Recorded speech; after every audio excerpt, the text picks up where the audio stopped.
Hace 57 años los cubanos decían: viene Fidel Castro y la Sierra Maestra no tiene importancia. Aquí lo manejamos, salimos de este bárbaro de Batista, nos hacemos a Castro y a Castro después lo absorbe el sistema y convivimos con él. Hace 57 años se quedaron sin país. Lo que está abierto, lo único que está abierto en Cuba son las cárceles. Todo el sistema productivo cubano se arruinó.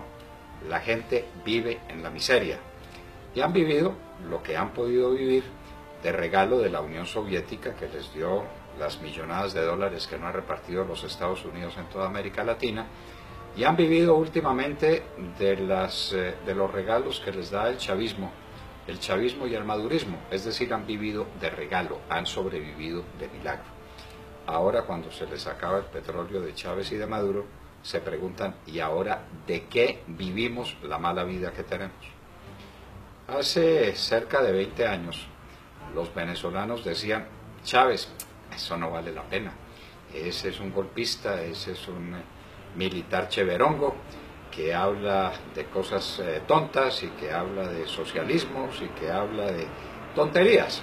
No vale la pena lo de Chávez, con tal de que salgamos de estos políticos corruptos, vámonos con Chávez. Perdieron el país y lo perdieron hasta el punto en que no tienen que comer. Los colombianos vivimos de espaldas a la realidad de que nuestros hermanos venezolanos no tienen que comer. El proyecto de inflación para este año es del 700%. Les acaban de subir el salario 50%. Luego le queda un 650% a los venezolanos para que puedan comer. Pero tienen un problemita, y es que, siendo tan altos los precios, van a los supermercados y no encuentran las cosas, porque el aparato productivo lo arruinaron, porque el campo lo destruyeron, porque no tienen con qué importar alimentos, y eso en el país más rico de América y uno de los más ricos del mundo, que es Venezuela. Los colombianos estamos jugando el mismo juego, el de los cubanos hace 57 años, el de los venezolanos hace 20, esto de que vienen las FARC y de que Juan Manuel Santos les está entregando el país y que va a haber distintas zonas de la nación entregadas a la guerrilla de las FARC. En fin, ahí vemos cómo nos vamos a batir. Los empresarios juegan el juego insensato que jugaron, por ejemplo, los empresarios con Hitler. Les parecía cheverongo Hitler porque les daba dinero a ganar, porque se apoyaba en ellos, y después pagaron con sangre, con dolor, con lágrimas el desvío que cometieron. Así son las cosas. Estamos hablando de una tragedia que no existe. No, la tragedia sí existe.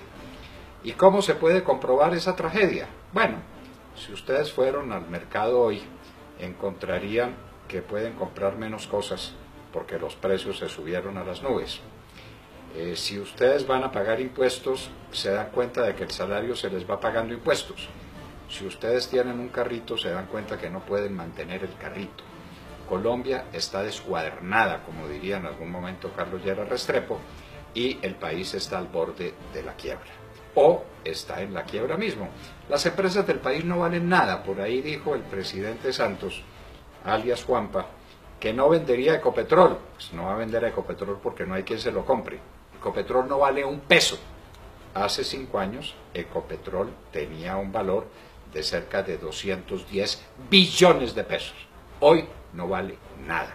Quebraron a Ecopetrol, regalaron a Isagen. El problema de Reficar es de unas dimensiones colosales, pero eso sí, estamos en condiciones de refinar un petróleo que no estamos produciendo. No sé si usted sabe, querido amigo, que el cálculo es que dentro de 5 años Colombia no tendrá una gota de petróleo, ni una. Habremos agotado todas las reservas en los próximos 5 años. ¿Esto es casualidad? ¿Puede ser un gobierno tan torpe como eso para producir estos resultados? Para destruir la clase media, para destruir la clase productiva, para que la gente se encuentre con que no tiene que comer. ¿O esto es voluntario? Y ustedes se preguntarán: ¿cómo? ¿Hay alguien tan loco, tan malo, que destruya un país a sabiendas? Sí, señores. Los que quieren hacer de Colombia un país comunista están dando el primer paso indispensable para que un país sea comunista, y es que esté en la miseria. ¿Ustedes tienen noticia de un país rico que se haya vuelto comunista? ¿Ustedes tienen noticia de un país próspero y de un país seguro en sí mismo que se haya dejado manejar por una banda de truanes y de canallas? Eso no existe. La primera condición para tomarse un país es pauperizarlo. La pauperización es un término que no me estoy inventando. Es un término completamente caro a los comunistas, que saben que solo pauperizando las naciones las pueden dominar. La gente en la pobreza se prende de cualquier cosa, y un Estado que les tire una migaja de pan les da lo suficiente para comer. En eso andan todavía algunos venezolanos, diciendo, somos Maduro, porque Maduro nos da unas migajas de pan. Eso es lo que está pasando. La ruina, la quiebra de Colombia no es una casualidad.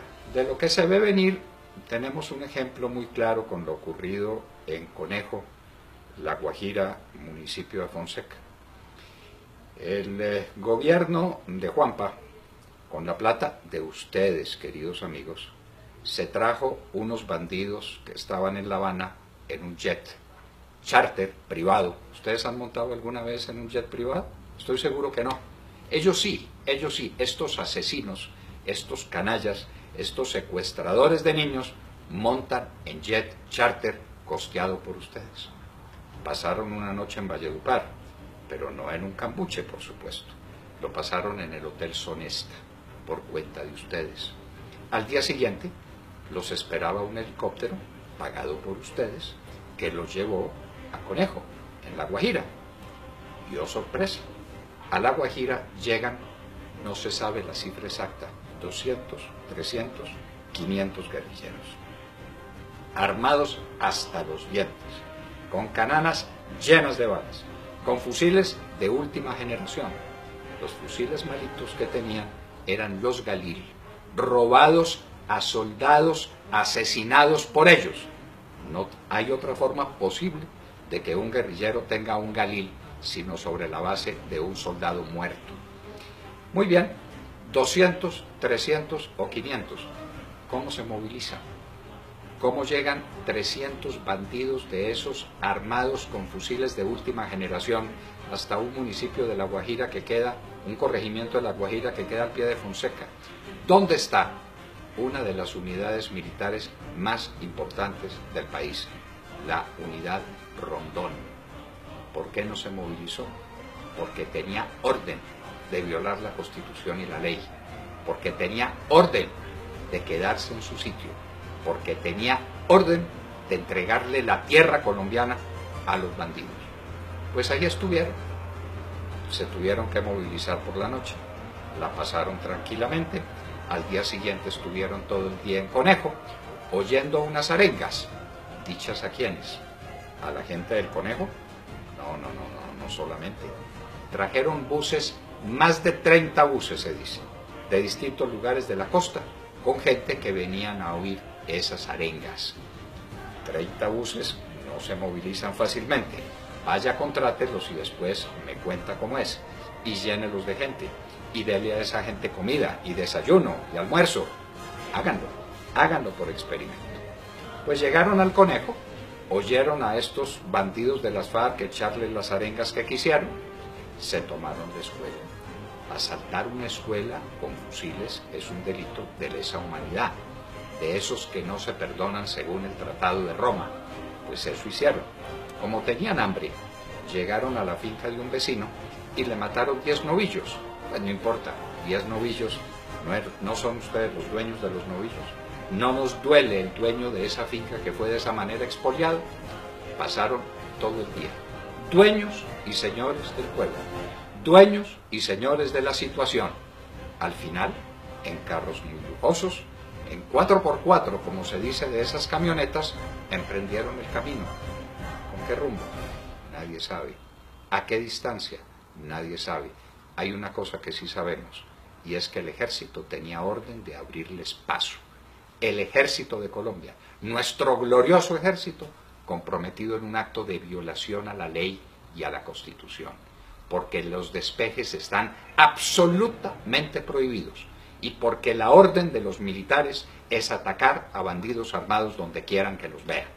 Así pues, que en Conejo se dieron todas estas circunstancias, concentraciones inmensas de gente, los bandidos de las FARC hablándole a una población atónita que veía ante sus ojos que eso no era de ellos, que la tierra de ellos era de los guerrilleros, que les estaban advirtiendo: de aquí en adelante ustedes son de nosotros. ¿Pasó eso solamente en el Conejo? No, pasó en 5 lugares distintos del país: en el Caquetá, en Putumayo, en el Meta. Solo que en Conejo los pillaron. Y una vez que los pillaron, salió Juanpa Santos, el presidente, que tenemos por desgracia, a decir: las FARC abusaron de nuestra credulidad. ¿Sí? ¿Quién los trajo en jet? ¿Sí? ¿Quién los albergó en un hotel de 5 estrellas? ¿Sí? ¿Quién se los llevó en helicóptero? ¿Sí? ¿Quién los tuvo días perdidos sin que nadie sepa dónde más estuvieron? ¿Dónde más cometieron atropellos? ¿Dónde más se comunicaron con grupos armados para lo que se viene, que es el dominio total del territorio nacional? De La Habana va a salir un acuerdo, dice, una convención, donde les van a entregar un número de territorios que nadie sabe cuánto es. A juzgar por los que van a venir a verificar el proceso, son por lo menos 18 lugares del país. No son 18 conejos, son mucho más grandes que esos 18 conejos. Nadie los quiere recibir. Ya dijeron los del Casanare que no los reciben. Ya los de Antioquia están en pie de lucha. ¿Quién quiere recibir a esos bandidos, a esos asesinos? Nadie. Santos está hablando de una guerra que no existe, cuando teníamos plena seguridad en los últimos días del gobierno de Uribe, y a lo largo prácticamente de los 8 años del gobierno de Uribe, nos están armando una guerra que calculan ellos que van a ganar, inclusive con la ayuda de nuestro ejército. Ellos calculan que nuestro ejército se va a unir a los bandidos. Lo que sigue, señores, es la esclavitud, la pobreza y el hambre. Ante estos acontecimientos dramáticos, ante estos hechos trágicos, el ciudadano del común, usted que me está viendo, me está oyendo, se pregunta: ¿yo qué puedo hacer? No puedo hacer nada. Sí podemos hacer. Si aquí se descubre que hay una fuerza nacional, si aquí se descubre que hay un país que no se quiere entregar, las cosas van a cambiar. La condición para que se instaure una tiranía es que hay un pueblo que se entrega sin luchar. ¿Y cómo la lucha? No los estamos invitando a actos heroicos ni a que tomen signos trágicos de la vida. Algo muy sencillo. El 2 de abril vamos a salir a marchar para decir que no estamos de acuerdo con el empobrecimiento del pueblo, con el manejo de la economía, con la carestía de la vida, con la quiebra de Ecopetrol, con la quiebra de Isagen, con la quiebra de Reficar, con los 4.000 millones de dólares que se robaron allá, con todos los acontecimientos que se están desarrollando que hacen que la vida de ustedes sea muy complicada. No se les olvide, los hijos de ustedes, los sobrinos de ustedes, los jóvenes, tienen una maleta lista para irse a cualquier parte. Prefieren irse a cualquier parte que quedarse en Colombia. ¿Qué podemos hacer? Les repito, darle a conocer a este gobierno y al mundo que no nos vamos a entregar. El 2 de abril habrá una marcha. Está convocada por el Centro Democrático, pero no es del Centro Democrático, no es de nadie. Realmente quienes invitan son esos anónimos colombianos que desde las redes sociales le dicen al otro: venga, caminemos. Caminemos porque no estamos de acuerdo. Caminemos porque no queremos vivir en una tiranía.